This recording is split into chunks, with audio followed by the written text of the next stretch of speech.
Hello guys, in this video I'm going to show you how to change the distance units in the BP Fuel and Charge application. The first thing you need to do is enter the app. After you are done with that and you are in the home page, you should look at the top of your left corner and there you will see 3 lines. Press on it. And now you should select the settings option here. And you can see there the distance units option.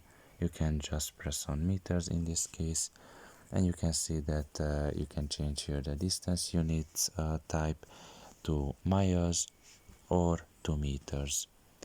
Now of course that depends where you live. In Europe, for example, people mostly use meters.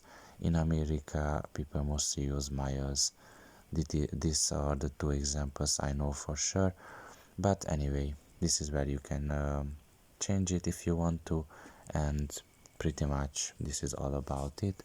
I hope this video was helpful to you. Thank you for listening and see you next time.